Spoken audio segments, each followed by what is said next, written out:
It's currently 1951, Monday 16:05. The first proper day of lessons of the Digital Mindfulness Bootcamp have just passed. I spent the entire day in bed. Now I'm gonna talk for a long time. It could be argued this is to fill up space. This document is gonna be sent to us my teachers, put into the portfolio as an important part of it. But I don't expect this to add any points, nor am I writing this in the hope of getting graded less harshly. I'm writing this because it's the right thing to do. To the teachers, to the school, and to myself. If I leave because of my vulnerabilities, it's only right to be vulnerable back. So let's begin, I guess.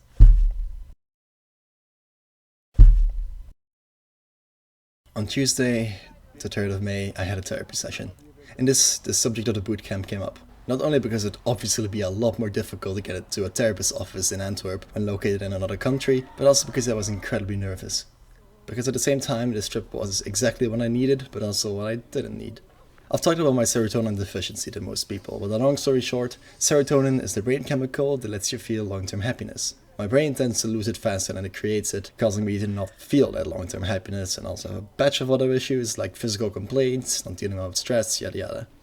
I am on antidepressants and in therapy. This helps a lot and has allowed me to get a lot better than I used to be, but I've noticed a pattern. Every time a large negative thing happens, it can give a gigantic hit to my progress. Making me fall down the mountain that I've been climbing, making me fall back into old habits, isolation, negative self-perception. I have hundreds of messages unread, spread over different messaging apps and months, because I haven't been able to get to a point where I'm fully comfortable with social contact again for a long time. And then, a few weeks ago, I got assaulted. Now, verbal harassment is not exactly new to me. I'm a green-haired, flashy-dressing trans person. While it's not okay that people harass me, it's not something that keeps me up at night at this point. But physical and sexual assault were new. And while there were separated incidents, I don't know if that makes it much better. I've been struggling to keep up social contact, but also making new ones. I sometimes felt myself thinking negatively of people I like and love, merely because of a misguided self-defense mechanism that if I leave, then other people won't. Getting out of bed is difficult, eating 3 meals a day is difficult, going to school is difficult. So on one hand, the bootcamps gave me a chance to not exist for 2 weeks, as a blank slate as I could get, a new place with new people, away from the reality that I'd felt stuck in. But on the other hand, I'd have to meet new people, be on my own, make sure that my past experiences wouldn't cause me to repeat mistakes and be a good friend to everyone around me. Away from the deadlines of the campuses at home, but now led by the deadlines of the bootcamps in here. I had to weigh off whether this experience will be a net positive or a net negative, because sadly, it wouldn't be possible for it to be mainly a good and fun thing for me. But it's 20:08. I have to check out of the hotel and eat my dinner. I'll talk to you in a bit. You wanna know something funny? The cafeteria thing is closed by 2028, so that means I have no cutlery. Which for a salad is gonna make things pretty difficult, but that's besides the point.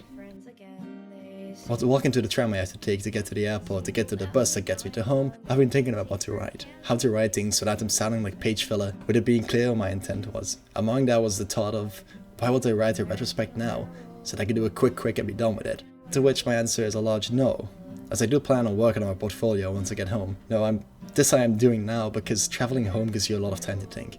With a character in a romantic drama staring pensively out the window, wondering what was and what could have been. But it feels more asinine than that. It feels like I could have been better, mentally and physically. I think I might be upset at myself. See my family, but they'd have heart attacks, so I guess I'll eat some children, or howl at passing cars, cause honey, no one wants to be around these people just like ours, cause we're American werewolf, an American werewolf in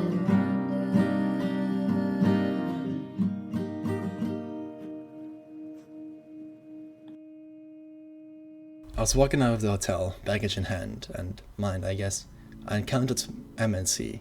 Both people have been infinitely kind. Both were sad to hear I was going. And even asked whether I was going to another place but still in Stuttgart, which is so sweet. I got a message from my friends saying they loved me after realizing I'd stepped back from our Discord group chat. Another girl I didn't even know complimented my outfit and hair. Why did I have to feel loved right before I left? But my stop is up next. Give me a second.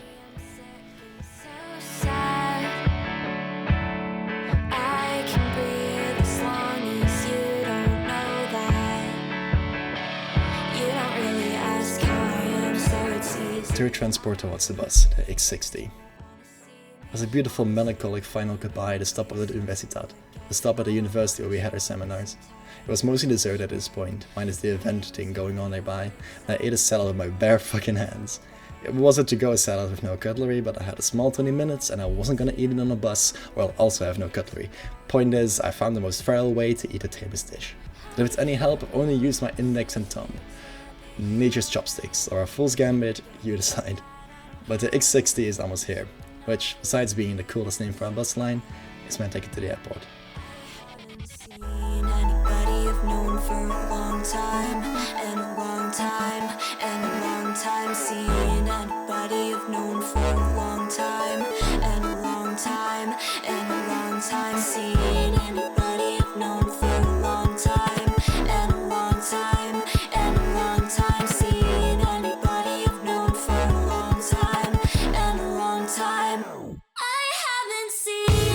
Now, on the bus to the airport, I didn't listen to music. I recorded some footage of the bus, and during a bit of it, I meditated.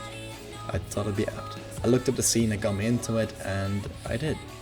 And it was nice. I feel less overwhelmed, more at ease. I'm not fully at peace with everything, but I now realize I don't have to be. Perhaps it's okay to not be perfect, to have made mistakes, to be me. I don't know. I do hope that whoever is reading or hearing this is happy. And thank you for at least making it this far into it.